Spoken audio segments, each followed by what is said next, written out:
तर शेतकरी बांधवांनो, अतिवृष्टीमुळे जे काही तुमच्या पिकाचे तर नुकसान झालेले आहे, तर या 30 जिल्ह्यांमध्ये आता त्यामध्ये कोणकोणती पिकं आहेत, त्यानंतर कोणकोणते जिल्हे आहेत, या जिल्ह्यांमध्ये अतिवृष्टी भरपाई वाटप आता सुरू होणार आहे। आता सर्व शेतकरी बांधवांनी याची नोंद घ्यायची आहे। तर या संदर्भात आजच्या व्हिडिओमध्ये माहिती पाहणार आहे। यामध्ये कोणकोणते जिल्हे आहेत, यामध्ये कोणकोणते पिकं आहेत, तर व्हिडिओला स्किप न करता शेवटपर्यंत बघा। सर्वप्रथम आपण इथून मोबाईलची जी काही स्क्रीन आहे आपली इथून सुरू करून घेऊया। मोबाईलची जी काही स्क्रीन आहे ती सुरू झालेली आहे। तर इथं राज्यात पावसामुळे थैमान सुरू आहे। तर त्यामध्ये ऑगस्ट आणि सप्टेंबर महिन्यामध्ये झालेल्या अतिवृष्टीमुळे राज्यातील तब्बल 30 जिल्ह्यांमध्ये 195 तालुक्यांमध्ये मोठे नुकसान झालेले आहे।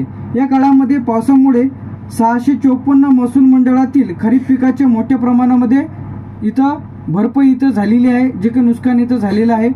तर आता जी काही भरपाईची रक्कम जे की 30 जिल्हे यामध्ये, तर त्यामध्ये किती तालुके आहे, 195 तालुक्यांमध्ये मोठे नुकसान झालेलं आहे।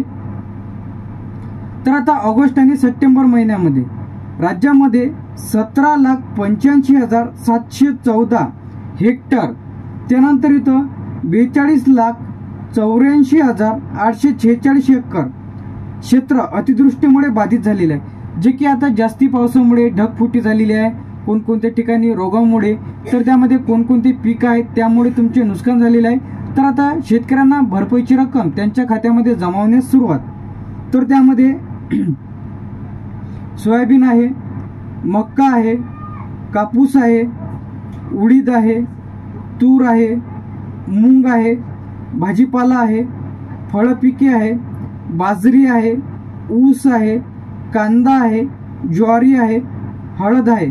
तर अशा पिकांना मोठा फटका इथं बसलेला आहे, जी की भरपाईची रक्कम आतापर्यंत शेतकऱ्यांना मिळालेली नव्हती, परंतु आता जे काही इथं मंजूर झालेले जे काही 30 जिल्हे आहेत, तर त्या जिल्ह्यांची यादी सुद्धा आपण इथं पाहणार आहे।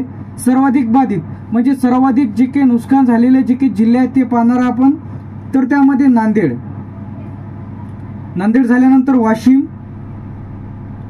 यवतमाळ, धाराशिव, अकोला, सोलापूर, बुलढाणा, तर असे जे काही जिल्हे यामध्ये आहे। तर इथं खाली आपण चेक करून घेऊया कोणत्या पिकासाठी इथं पीक विमा इथं आहे। तर इथं पीक विमा त्याचप्रमाणे अतिवृष्टी भरपाई तुम्हाला मिळेल। तर त्यामध्ये सोयाबीन, मक्का, कापूस, उडीद, तूर, मूग या पिकांचे जास्ती प्रमाणामध्ये नुकसान झालेलं आहे। तर पालेभाज्या, फळपिके, बाजरी, ऊस, कांदा, ज्वारी, हळद अशा पिकांना मोठ्या प्रमाणात फटका इथं बसलेला आहे।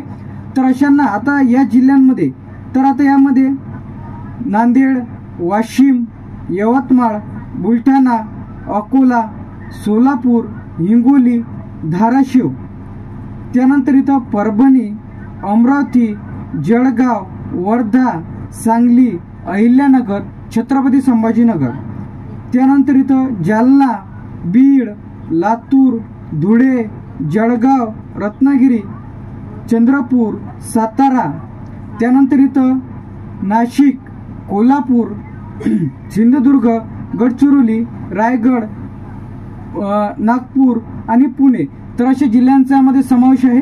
तर आतापर्यंत आपण जे काही जिल्हे पाहिलेले आहेत, जे काही 30 जिल्हे आहेत, तर या जिल्ह्यांमध्ये अतिवृष्टी भरपाई इथं मंजूर होऊन जे काही शेतकऱ्यांच्या आधारली बँक खात्यामध्ये, तर यामध्ये नांदेड असेल, नांदेड, वाशिम, यवतमाळ, बुलढाणा, अकोला, सोलापूर, त्यानंतर हिंगोली, धाराशिव, परभणी, अमरावती, जळगाव, वर्धा, सांगली, अहिल्यानगर, छत्रपती संभाजीनगर, जालना, बीड, लातूर, धुळे, जळगाव, रत्नागिरी, चंद्रपूर, सातारा, नाशिक, कोल्हापूर, सिंधुदुर्ग, गडचिरोली, रायगड, नागपूर आणि पुणे, तर अशा जिल्ह्यांचा यामध्ये समावेश आहे। तर आता याची जी काही रक्कम आहे ते सर्व शेतकरी बांधवांच्या अतिवृष्टी जे काही त्यामध्ये पीक आहेत, तर त्या आपण पिकाचे नाव सुद्धा घेतलेले आहे। त्यामध्ये सोयाबीन, कापूस, तूर, उडीद, मूग, तर अशा ज्वारी, बाजरी, हळद, तर अशा पिकांचा यामध्ये समावेश आहे। तर सर्व शेतकरी बांधवांसाठी आनंदाची बातमी आहे। तर अतिवृष्टीमुळे जे काही तुमच्या पिकाचे इथं नुकसान झालेले आहे, तर सर्व शेतकरी बांधवांच्या खात्यामध्ये भरपाईची रक्कम जमा होण्यास सुरुवात झालेली आहे।